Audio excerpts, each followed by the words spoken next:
Okay, everybody. Hello again from sunny Gunnison, and I I got a little update to the last video. So what's essentially happened is, if you remember the last video, my software system was doing text windows, and so I've added graphic windows to it. So um, let me just run over here and I'll just go ahead and run it. Well, let me show you the tests.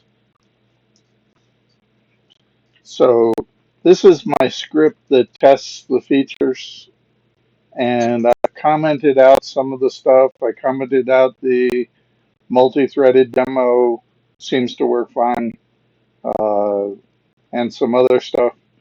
But I added two, three new commands to my test.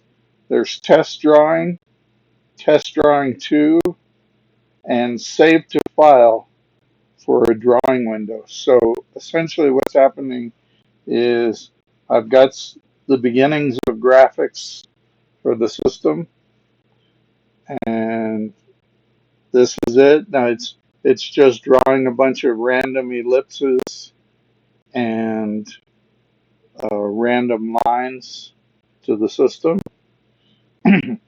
And I've added the feature. There was save to file. If the window is in sort of graphics mode, it'll save it as a PNG file.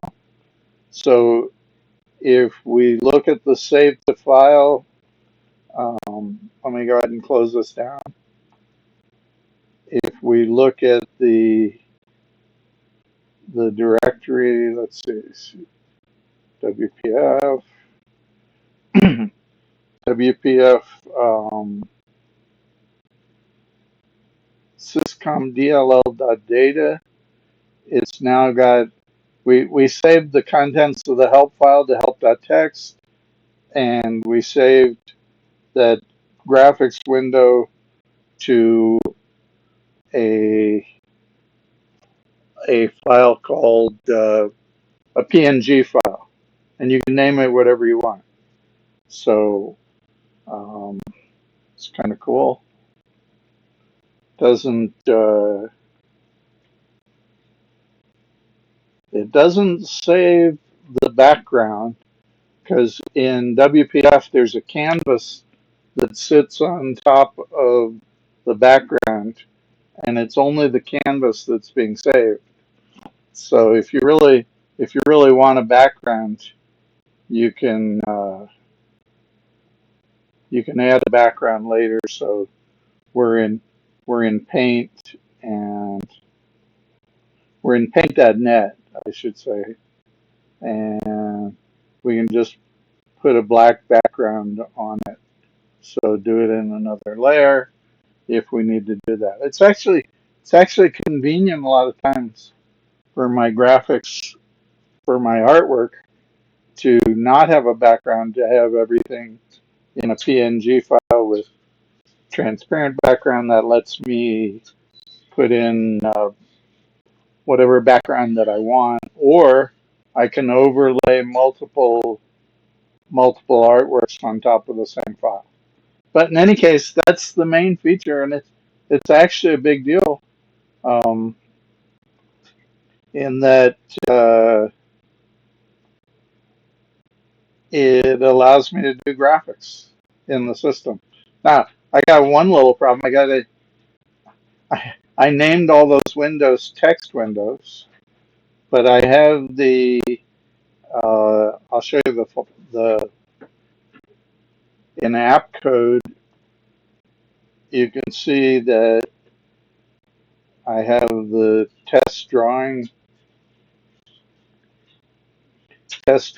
and this one just does 100 random lines.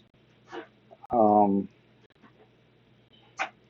and you can see that I go G dot TextWins show graphics drawing. So if I create a text window, but then the next command, let me make this a little bigger for the video. So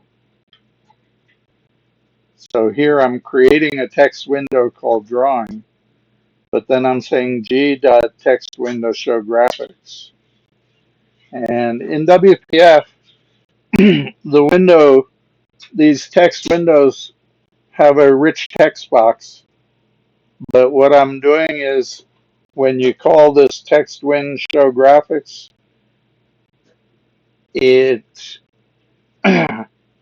it makes the text box invisible, and there's also a canvas there, and the canvas was invisible, but now the canvas becomes visible. And I'll probably be able to do some effects making them both visible, since the canvas has a transparent background. I could put graphics on top of text. So that's the main thing that I've done. I've also changed it so that when you type save to file and you put in a text window, you no longer put in .text, or you don't put an extension on the file name. And what it does is if it's in graphics mode, it'll save it as a PNG file, and if it's in text mode, it saves it as a text file. So that's kind of cool. The only other significant change is that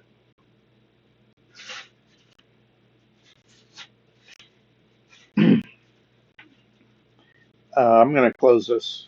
So it used to be that if I did a function key, so say this window, the command history was had the focus, then the function keys didn't work, and I had to flip up here to before the function keys would work. But now, even if a different window has the focus, I'll just press F1, and we'll see that it'll bring up like a help window. So now the function keys work from any text window, and that's kind of an improvement to the system. Anyway, guys, I wanted to demo. I have an application that I've created using this system. It's my backup system. So and so here's here's my backup system.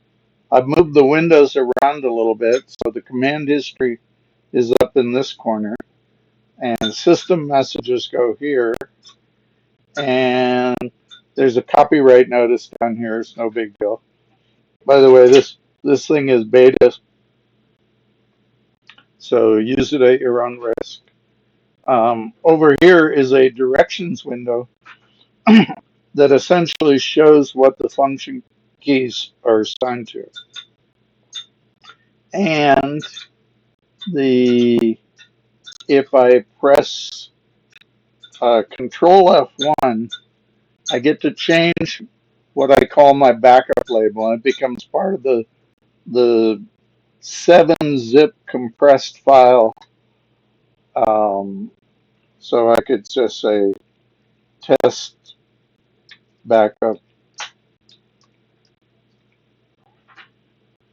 and then over here this lists all the projects I'm currently working on, and the DLL version of this is backed up with F10. So if I press F10, it starts the backup, and you can see it's calling 7-zip as an external program and saving to these two files. So I put them on. They're actually on 3 different drives. So if anything goes wrong, it's on my C drive, my D drive, and also my Z drive. which is my external USB drive that I use for backing up stuff. But it's convenient. What it does is it takes the entire directory that contains the project, but it erases all bin and object directories because they take up all the room and they also get rebuilt when the next time you compile it anyway. So this is just a backup system, and it's kind of useful. And you can see that it's actually like a little utility that I have. It's not using the DLLs, so it doesn't have all the same features as the current DLL version. And I need to convert this to work with the DLLs. But it all the source code is just in one big project. But in any case, it's just an example. I think I have some other examples, so just take a quick look here.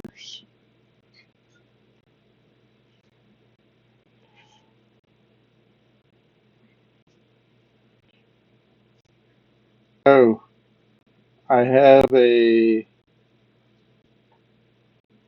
3D version of this because in WPF you can create 3D windows. So let me just see. So this is an interesting version because it's got it's got a boss program that will run servers. So, and I gotta see if I can remember exactly how to work it. What I'm doing with this is I make little pendants that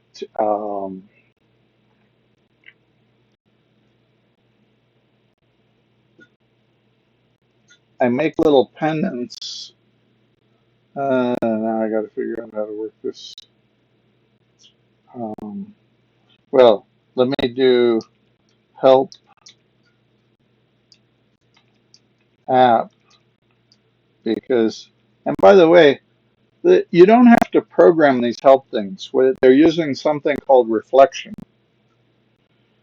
And in reflection, it goes and reads the app code and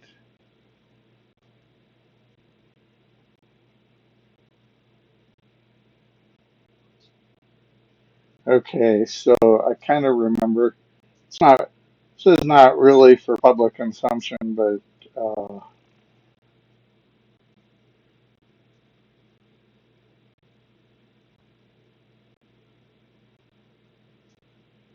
two, two, two, two, two.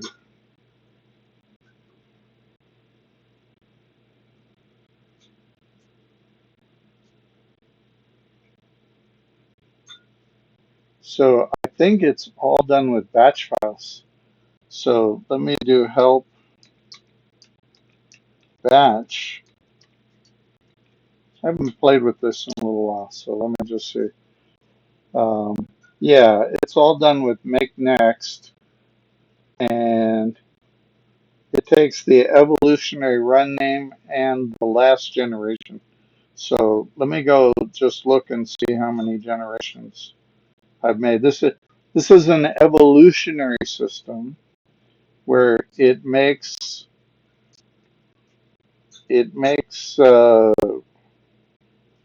so I got test run and I've got 6 generations so far. So if I say make next test run comma 6, because you always put in the number of the last generation, and So what this will do is this will start up a whole bunch of other versions of the same system, which will create 3D models of crosses, because I usually make Buddhist pendants, but sometimes people would rather have a cross pendant than a Buddhist pendant. Um, so here's an example of a 3D cross that this thing generates. And there's 14 parameters, or maybe 13 parameters that make up the cross. And so then I evaluate each one. So I kind of like this one. So I'll just say so they get evaluated between 0 and 9. This one's not that fancy, so I'm going to make it a 4. And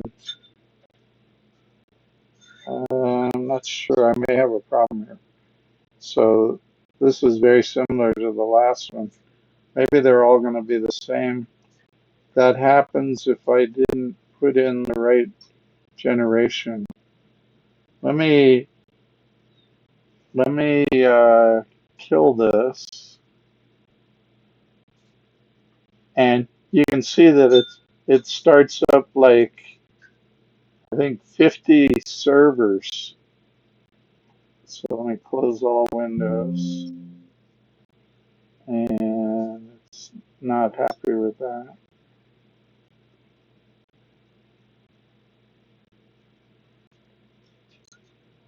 Close all windows. Ah, well, anyway, this is still experimental. Um, I'll close this down. I have to go into the task manager and shut these things down, because what happens is that building the 3D models is a long process, and then the system won't respond to anything while it's working on that.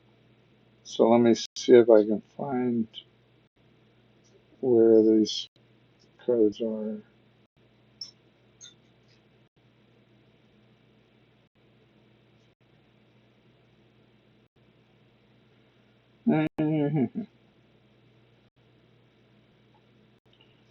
Forget what the executable names are.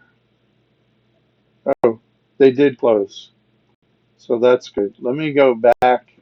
I'll wipe out the previous generation. So I'll get rid of Gen 6, because apparently it wasn't ready to do. And if you look in Gen 5, there's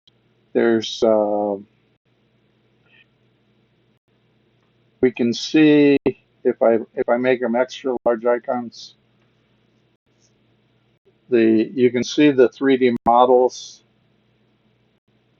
of the crosses. So they're saved as STL files, which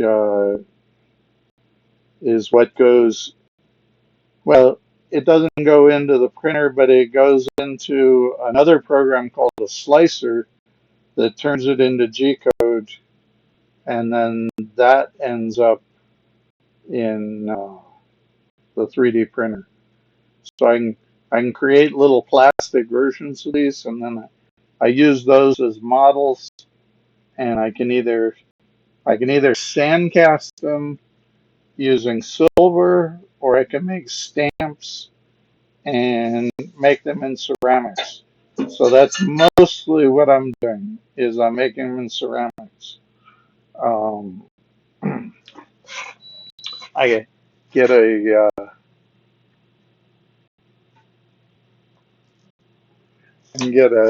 sample to show you.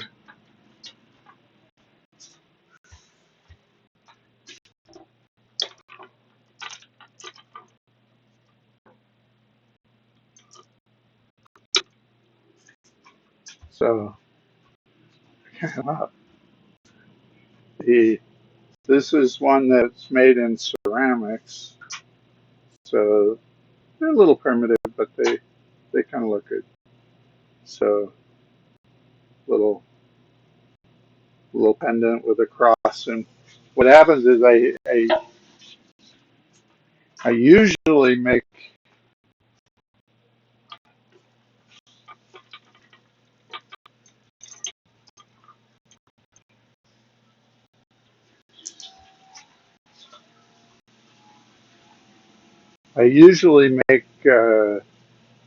like Buddhist pendants. I don't know if you can see that or if I can get it to stop moving. So the and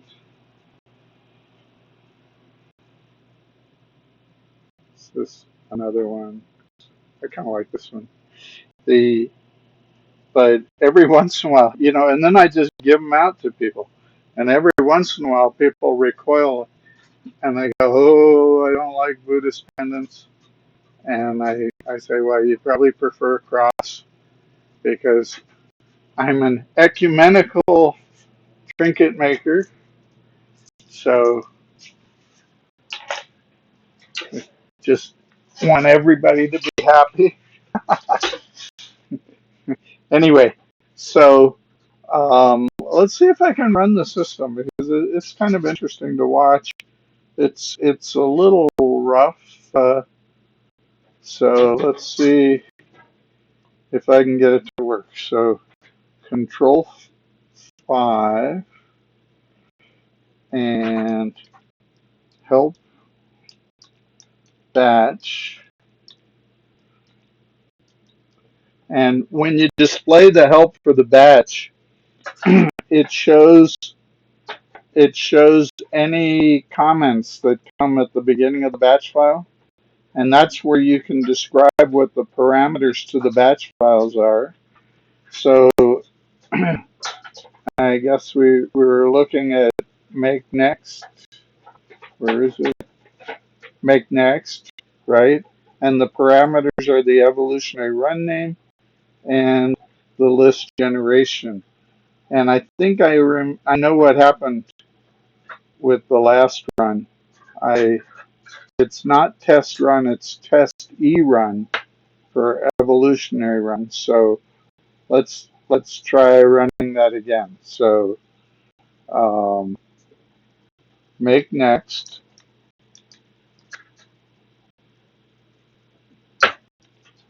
and test e run,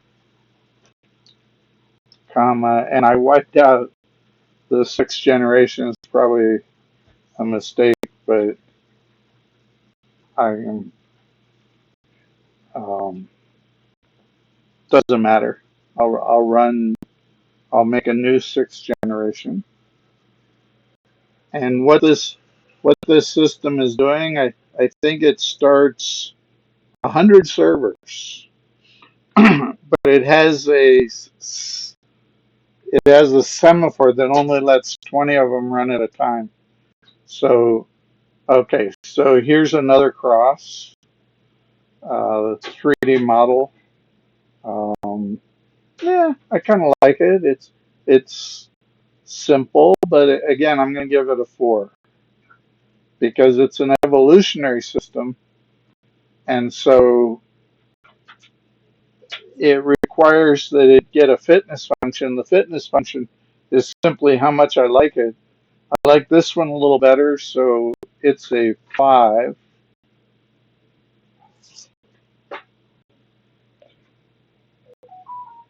This one's kind of cool, but I'll give it a 4.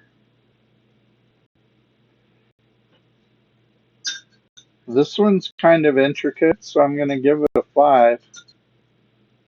The scores don't mean anything except relative to the others. So this one's interesting, um,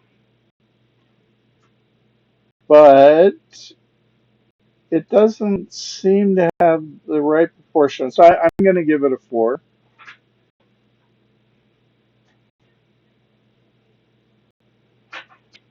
So I like this, so I'll give it a 5.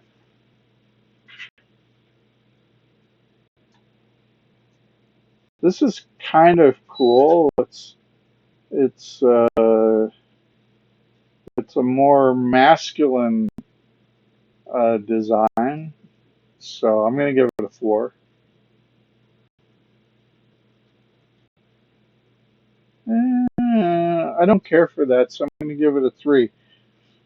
The only thing that matters is the relative scores between the different ones. And yeah, I don't know. I'm gonna give it a 3. I kind of like all of them, but if I give them all the same score, then there's no evolutionary selection process going on. So I kind of like this one. I'll give it a 4. So this is pretty advanced. These things seem to evolve quickly. So we're in the 6th generation, and I kind of like them all. But um,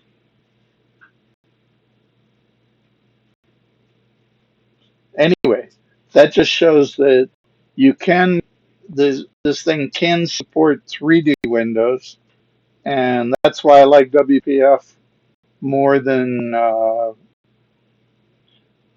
more than the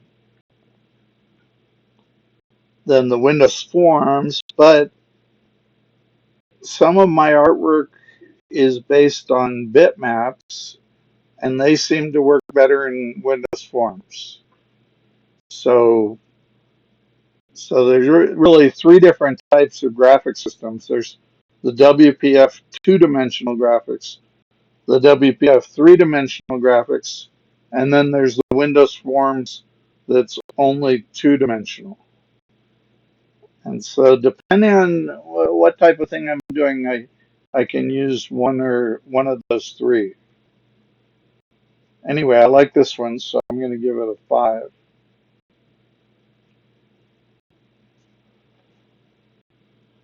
And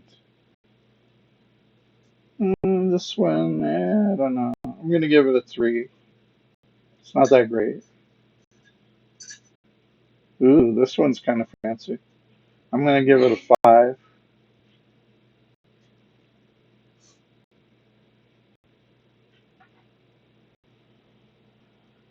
I kind of like this. It's got some interesting detail. By the way, like I said, there's 13 parameters that make up these things, but essentially they're all just fractals. So each one is a smaller part of the whole. I have to go through 100 of these, and I'm not gonna I'm not gonna bore you with that. So let me let me switch back to the camera. Which, by the way, when those things run, they use up a lot of computational power, and they also they also sort of insist on being on the top window. Um, so I'm not going to run the camera, and I'm just going to say, have a great day, and I'll talk to y'all later. Bye bye.